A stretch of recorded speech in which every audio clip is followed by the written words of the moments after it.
सुप्रभात।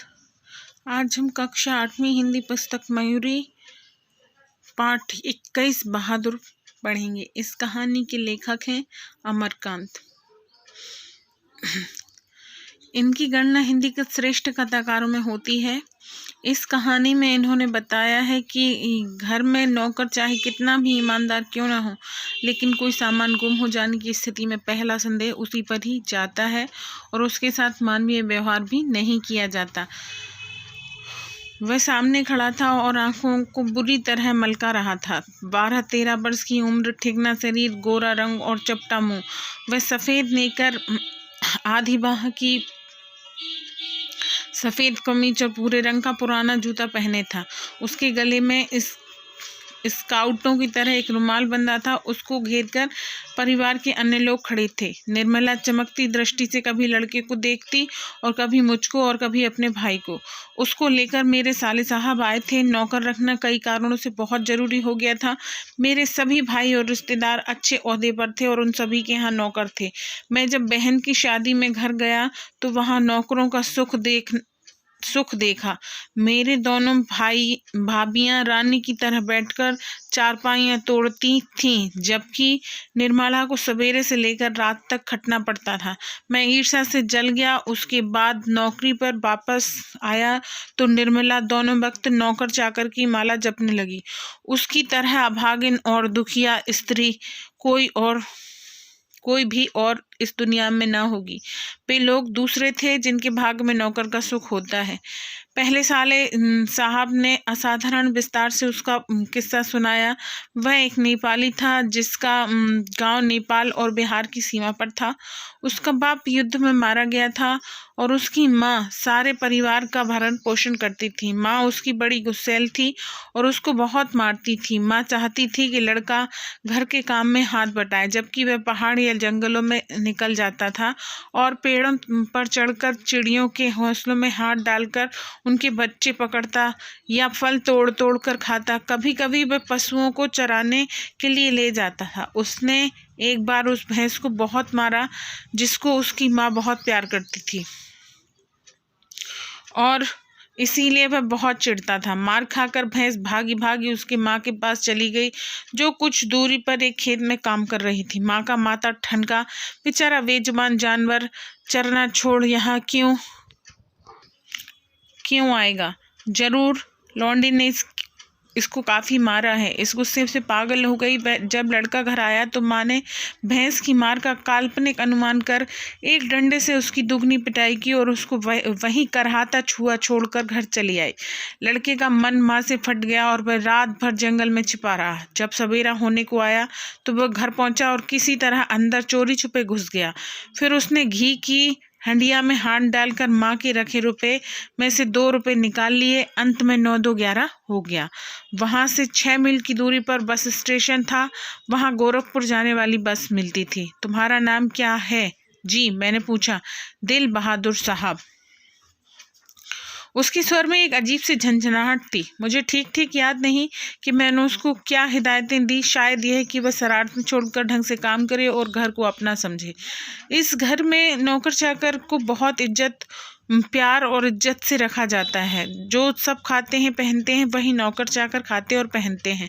अगर वह यहाँ रह गया तो ढंग सहूर सीख जाएगा, घर के और लड़कों की तरह पढ़ लिख जाएगा और उसकी ज़िंदगी सुधर जाएगी। निर्मला ने उसी समय कुछ व्यवहारिक उपदेश दे डाला। इस मोहल्ले में बहुत तुच्छ लोग रहते हैं। वह ना किसी के यहाँ जाए और ना किसी का काम करे। कोई बाजार से कुछ लाने को कहे तो वह अभी आता हूँ कहकर अंदर खिसक आए। इसको घर के सभी लोगों से सम्मान और तमीज से बोलना चाहिए। और भी बहुत सारी बातें। अंत में निर्मला ने बहुत ही उदारपूर्वक लड़के के नाम में से दिल शब्द उड़ा दिया। बहादुर बहुत ही हंसमुख और मेहनती निकला। उसकी वजह से कुछ दिनों तक हमारे घर में वैसा ही उत्साहपूर्ण वातावरण छाया रहा जैसे कि प्रथम बार तोता मैना या पिल्ला पालने पर होता है। सवेरे सवेरे ही मोहल्ले के छोटे छोटे लड़के घर के अंदर आकर खड़े हो जाते और उसको देखकर हंसते या तरह तरह के प्रश्न करते। ए तुम लोग छिपकली का क्या कहते हो? ए तुमने शेर देखा है? ऐसी बातें उसके पहाड़ी गाने की फरमाइशें की जाती। घर के लोग भी उससे इसी तरह की छेड़खानी करते। वह जितना उत्तर देता उससे अधिक हंसता। सबको उसके खाने और नाश्ते की बड़ी फिक्र रहती। निर्मला आंगन में खड़ी होकर पड़ोसियों को सुनाती हुई कहती, बहादुर आकर नाश्ता क्यों नहीं कर लेते? मैं दूसरी औरतों की तरह नहीं हूँ जो नौकर चाकर तलती भुनती हैं। मैं तो नौकर चाकर को अपने बच्चे की तरह रखती हूँ। उन्होंने तो साफ साफ कह दिया है कि 100-150 रुपये की माहवारी उस पर भले ही खर्च हो जाए, पर तकलीफ उसको जरा भी नहीं होनी चाहिए। एक नेकर कमीज तो उसी रोज लाए थे और भी कपड़े बन रहे हैं। धीरे धीरे वह उस घर के सारे काम करने लगा। सवेरे से उठकर बाहर नीम के पेड़ से दातुन लाता था। वह हाथ का सहारा लिए बिना कुछ दूर पर तने पर दौड़ते हुए चढ़ जाता।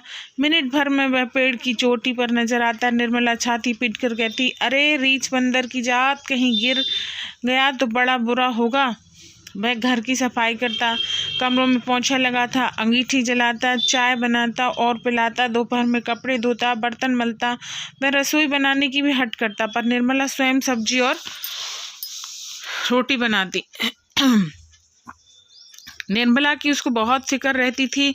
उसकी उन दिनों तबीयत नहीं ठीक रहती थी, इसलिए वह कुछ दवा ले रही थी। बहादुर उसको काम करते देखता है, कहता, माता जी मेहनत ना करो, तकलीफ बढ़ जाएगा। वह कोई भी काम करता होता, समय होने के साथ हाथ धोकर भालू की तरह दौड़ता हुआ कमरे में जाता और दवाई का डिब्बा निर्मला के सामने लाकर रख देता। जब मैं शाम को दफ्तर से आता तो घर के सभी लोग मेरे पास आकर दिन भर के अनुभव सुनाते। बाद में वह भी आता। वह एक बार मेरी ओर देखकर सिर झुका लेता और धीरे धीरे मुस्कुराने लगता। वह कोई बहुत ही मामूली घटना की रिपोर्ट देता। बाबूजी बहन जी का एक सहेली आया था, या बाबूजी भैया सिनेमा गया था। इसके बाद वह इस तरह हंसने लगता जैसे बहुत ही मज़ेदार बात कह दी हो।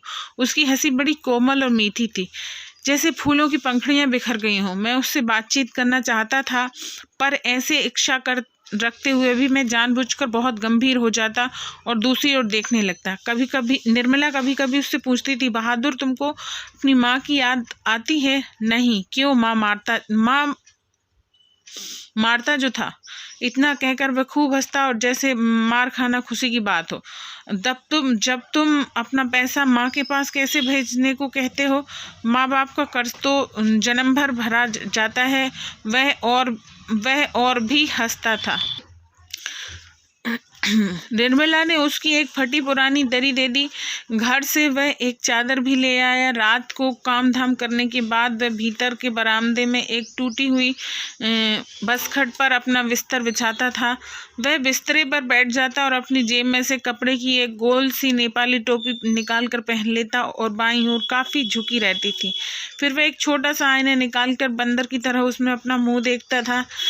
वह बहुत ही प्रसन्न नजर आता था। इसके बाद कुछ और भी चीज़ें उसकी जेब से निकाल कर उसके बिस्तर पर सज जाती। कुछ गोलियां, पुराने ताश की गड्डियां, बहुत खूबसूरत पत्थर के टुकड़े, ब्लेड, कागज़ की नावें। वह कुछ देर तक उनसे खेलता, उसके बाद धीमे धीमे स्वर में गुनगुनाने लगता।